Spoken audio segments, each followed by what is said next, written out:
Good evening, everyone.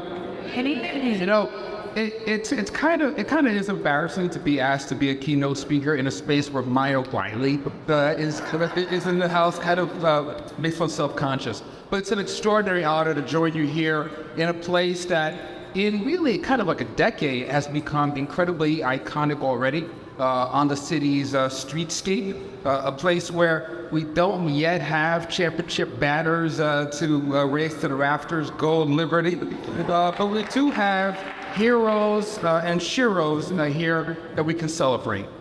Thank you, Clara, for this invitation and for your vision. I've heard you say that it's really critical if one gains a seat at the table, that you've got to do the hard work to make space for others to take up that responsibility. You and Joe are doing that with your voices and your investments in growing an inclusive economy and your insistence, which is rare for philanthropy, in centering justice in that work. You're putting up almost as many points as Breonna Stewart, so thank you. And really thank you, Greg, for your introduction and for your own leadership. I also want to express deep appreciation for Antonia Reynoso, our borough president, and for Jocelyn for her transformative work and everything that she's doing to lift up the beloved community and expand access to crucial resources here in Brooklyn. Our 5 honorees this evening, don't they look fly? I gotta go now. Our 5 honorees this evening are essential to this borough. They're scaffolding civic life, from encouraging young entrepreneurs to enabling young mothers to making households more affordable. Because of these incredible Black women, thousands of people in Brooklyn are moving from just being able to survive to actually being able to thrive. I'm thrilled to be able to honor these Justice Sisters selected for these transformational grants. And I have to say, I worked in philanthropy for a number of years, leading the Open Society Foundation. You don't know how rare it is that you'd have a philanthropy that has no strings attached, no bureaucracy, no crazy applications, no poverty empowerment. So, I'm honored to be here to speak and to honor and salute these sisters. It's always important to pause, especially in tough times, to commend and celebrate good words. But I'm going to tell you something. Motivation and intent can sometimes contain multitudes. There's something else that pulled me here to your stage.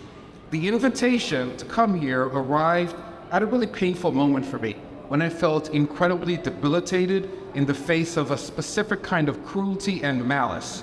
And I was seeking a kind of balm to heal and ballast to hold firm the ground that stands under me.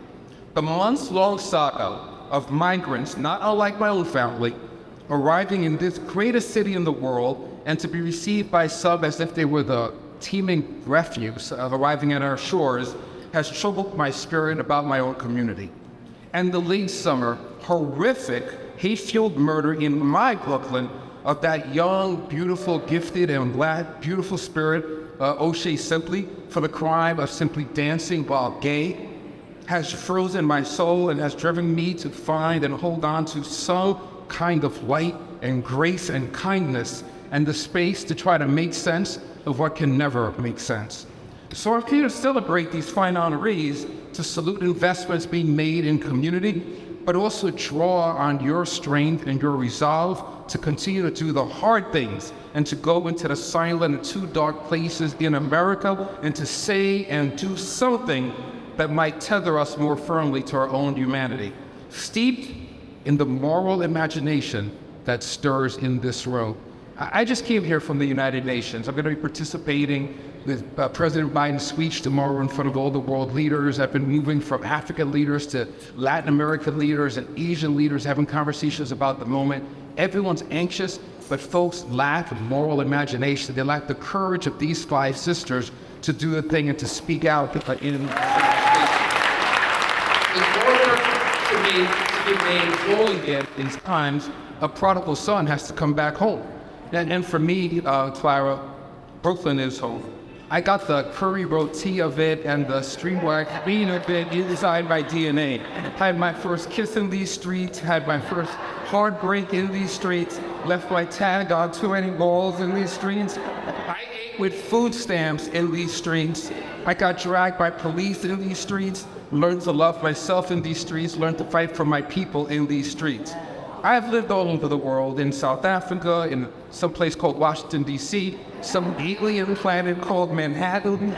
But ever since I skinned my teeth down the road from here at Brooklyn Ted, when I was a truant out of these streets, there's a magnet that always draws me back to Brooklyn, where my wife and I raised up our kids. There are so many others who are drawn here to Brooklyn, to New York as well. We have a long history in this county, in this city, as a place of receivership, a place where people who are fleeing violence and persecution, famine and hunger and fear can come and find a way to make a way where there is no way.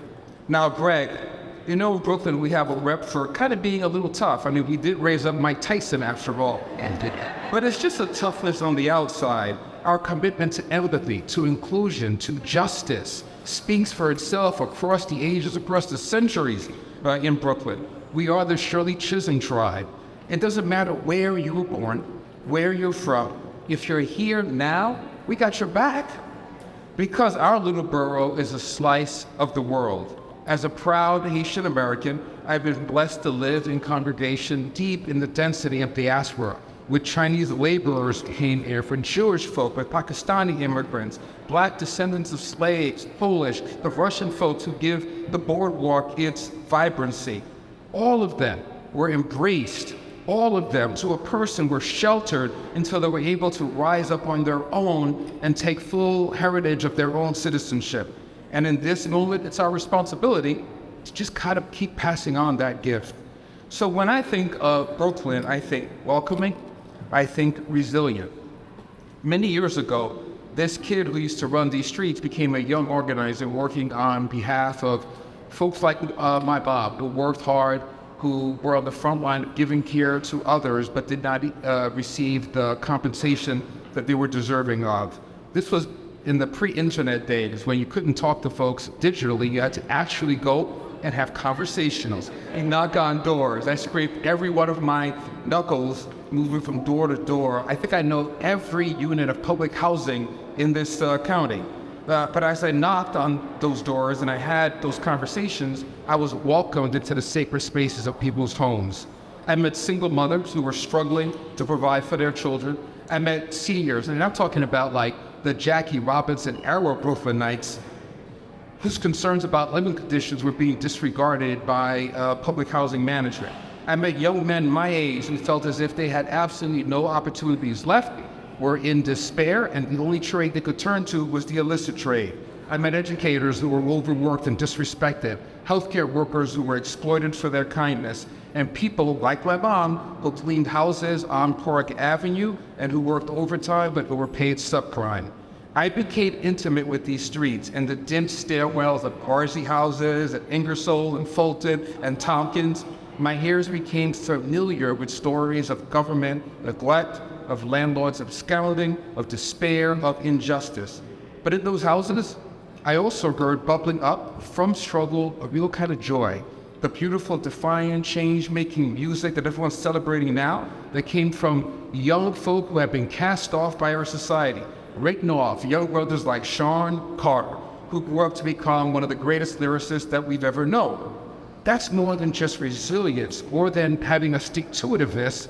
It's a moral imagination that you all have here in abundance in Brooklyn. It's the people like my sister Maya who dare to strive to make a more equitable world. And because of that collective moral imagination, we've been driving for change here in Brooklyn for a long day of time. 150 years before Jay-Z's Bars left Marzi, another poor Brooklyn boy released his struggles to a pen. The boy's family was so poor that he had to drop out of school when he was 11 years old. But like Hova, in the same spirit, Walt Whitman's imagination resembled the endless vistas here in his America and in his sweeping Brooklyn. As he rode the ferry from Brooklyn to Manhattan, there used to be a ferry, there was no bridge then at that time, Walt Whitman wrote down, "The men and women who I see are near to me as the men and women who will be crossing here 150 years hence. Whatever it is, it avails not. Distance and time avail not." Walt was looking forward to you and asking you boldly what you would make of his time, what you would take up from it, and use to enrich our future. A century and a half later, Brooklyn's imagination remains preeminent. It hasn't slowed. As Jay-Z echoed and mirrored Walt Whitman, "I'm so far ahead of my time, I'm about to start another life. Look behind you, I'm about to pass you twice." That's what Brooklyn says to the rest of the city and the rest of the world. These poets are urging us to realize that it's up to us to decide who gets included in that future and who gets left behind. The policy choices that we make now, the causes that we fight for, are shaping that future. The investments that Farah makes, the work of these five sisters, you're deciding who gets left in, who gets pulled up, who's included in the ranks. Will we base our decisions on that common humanity described by Hova and Whitman as they looked up in the city? Or are we going to allow our larger moral imaginations to be poisoned by the toxicity of a time in our country where the politics of performance can trump the politics of principle? Moral imagination is tearing down the label of stranger and replacing it with brother and sister. Even if those brothers and sisters speak a different language, even if those strangers have made mistakes in their past, even if they don't look like you or act like you or worship like you, this is Brooklyn where we all meld it all together. So I came here tonight from the hallowed halls of the United Nations because I know that as Brooklyn goes, so goes the world. And as our honorees go, so goes Brooklyn. Moral imagination is what led Chanel to declare maternal health disparities for women of color as violations of fundamental human rights, and drove her to create resources to provide support comprehensively for marginalized women in the birthing process. Moral imagination has motivated LaShawn to open a business school in Brownsville, a place written off by too many people who lead our city, and give underserved people of color a lift up the steep ladder of economic opportunity. Moral imagination presses Deborah to devise creative strategies which ensure that Black and brown residents of East New York, can purchase affordable homes in the only community that so many of them have ever known. Moral imagination inspires Samara to run a self-sustaining leadership education program for young parents where graduates then come back to teach other students. And it was her moral imagination that led Zawadi to launch the BK Reader, a critically community resource and an unrivaled force of independent local journalism. That authenticity is the reason that the Brooklyn Community Foundation has been a leader in the racial justice movement for over a decade now. This is in harmony with the history of Brooklyn. In the 1700s, Brooklyn was the heartbeat of the abolition movement. In the 1800s, it was Brooklynites who forced and led the expansion of economic opportunities for formerly freed slaves. In the 1950s, it was the Brooklyn chapter of CORE that successfully demonstrated a desegregated, racist housing policies in our communities in Brooklyn. And you all don't miss a beat. Now, in this century, you've sped it up. You're protesting against police brutality and racial inequality, and you, here in Brooklyn, continue to lead in the way of holding your elected officials to account. So, I really believe there isn't anything that is wrong in America that can't be fixed with everything that is right in Brooklyn. The attacks that we're seeing across this country where folks are trying to ban abortion and ban books and impinging on the voting rights of others are, of course, extreme and dangerous. This is a moment of radical urgency. But as we all press on with vigor and our national focused activism, we know that change emanates up, from the bottom up, from these sisters and from all of you. So I'll just end by saying that for me, I'm constantly looking back at the poet who rode across that ferry and wondered whether or not there would be a civilization that he could recognize in the future that would center justice and morality and basic understanding. I'm always steeped in the words of Hova, who appreciated that, you gotta have your hustle, but you gotta figure out how to include everybody in that hustle. And I'm always going to make sure that when I go back in the United Nations today and tomorrow, when I'm having conversations on Capitol Hill in the next few weeks, when I am having healthy debates with our friends in the White House, I'm going to be speaking about these 5 women, their courage, their integrity, and I need to let go enough to make sure that I don't lose my way and that I keep my compass set to the North Star. Thank you all.